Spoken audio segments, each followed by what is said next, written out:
So you don't see a couple Italian movies and you think you ready to date an Italian woman.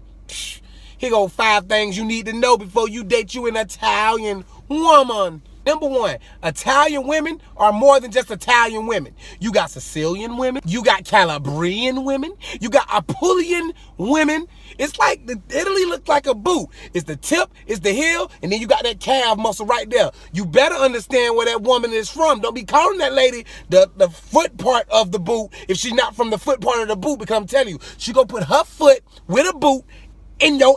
Not playing. Number 2, when an Italian woman talk with their hands, it always don't mean violence. Italian women, they lie, they talk with their hands, they get in your face. Well, I'm Black American. When we talk with our hands, when we do stuff like this, that means we want beef.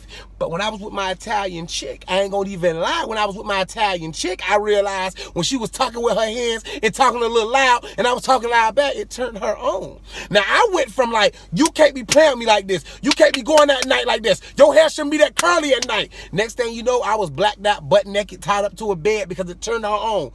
No matter what part of that boot you brought home, when they get to talking with their hand and talking loud and slapping, that's foreplay for them. And they foreplay be lasting like hours. I mean hours. I mean, they will kiss you and touch you and love you. Number 2, all that hand talking might be a whole lot of bedroom walking later. Number 3, when your Italian woman is disrespecting her friends and family because she mad at them, that does not mean that you allowed to disrespect her friends and family because she mad at him. My chick was in the car with me. She going off. You know what? Tell Tony when I see him I can't stand him because he's stupid and he fat and I'm going to bust him in the head. And I'm beside her like, hell yeah. Tell Tony when we see him, we going to bust him in his head. She got off that phone. Okay, I love you. Bye. I was confused. I was like, nah, you just told somebody you gonna bust them in the head, but you said you love them. And she looking at me like I'm gonna bust you in your head if you ever disrespect my cousin Tony again. Tony's a good guy. You can't talk about Tony. Tony loved me.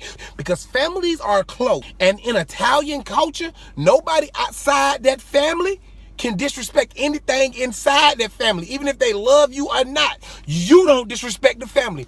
That's number 3. Number 4. It is not the daddies you got to worry about in Italian culture when you dating an Italian chick. It's them uncles. Listen, the uncles, they have nothing in life but to kill anybody that mess with their niece. Understand what I'm saying? I'm going to repeat it. The uncles will bury everybody you know. I came home and I saw my cat with a black eye. My black cat had a black eye. I was like, black cat, why you got a black eye? Because Uncle Tony came over here because he heard that you was yelling at his niece, and now he came over here to make an example out of me. Meow. And you better not come home no more. Listen, if she starts to cry, you go get a vacuum cleaner. Baby. Ain't no more tears in this house. Baby. Just Johnson & Johnson. You don't cry no tears because I don't want your uncle hearing nothing. And it's like they got extra senses. Like if you get loud, y'all could be in a whole nother state. They in California, you in Florida. If you say, hey, you gonna be disrespected, ding dong, Uncle Tony, Uncle Mike is at the door. Uncle Francis is at the door. For some reason, they always got an uncle named Frank, but the nieces call him Francis. And if you try to call him Francis, they get offended. Hey, you know me? You don't know me. You call me Frank. Hey, Uncle Francis, can I have some money? Of course, sweetheart. Hey, you call me Frank, though. You do not play with Frank's niece. Ever. Don't do it. And number 5, understand that you got to be prepared and ready to go to their family functions and their family dinners like you studying for a math test, like you studying for the ACT, the SAT, like you trying to get into Harvard. Because you not finna just walk in there and call they spaghetti sauce. I walked in there, I was like, hey, listen, this spaghetti the bomb. Can I have some more spaghetti sauce? Whole room got quiet. What you mean spaghetti sauce? Ain't no spaghetti sauce. We call that gravy. That's gravy. What is wrong with him? Most authentic Italian families, they keep a big old silver platter of meat and cheese. I call it, hey, can I get some of that meat and cheese off that big old silver plate? That's an antipasta. Get it right. What is wrong with him? You got to study for everything. Listen, man, can I just get some of that fish? Whole room quiet again. It's pesky. Listen, can we call it fish? Okay, can I just have some of that pasta in that plate? That's carbonara.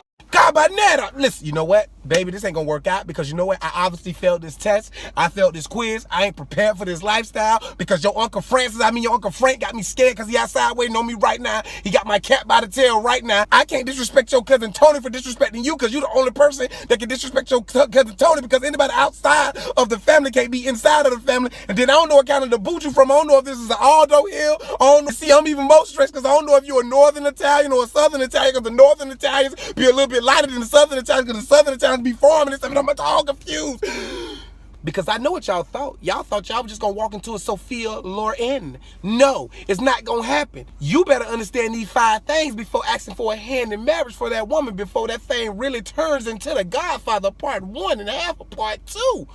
Real quick, serious moment. I want to dedicate this video to my brother Brandon Scott, who just passed away from some complications with health. I just want to say, family, love you. May your soul rest in peace. May your children have understanding. Brittany and your mother, you know what I'm saying? We praying for you guys up there in Eustis, Florida. And go love and go miss you, dog. Rest in peace, bro.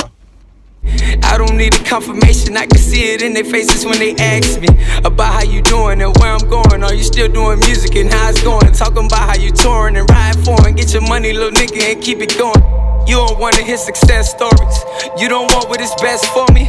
You just want to see me fail, don't you? Got too many people praying for me. Pray for me, mama. I'm just trying to reverse the karma. And it's not just about it.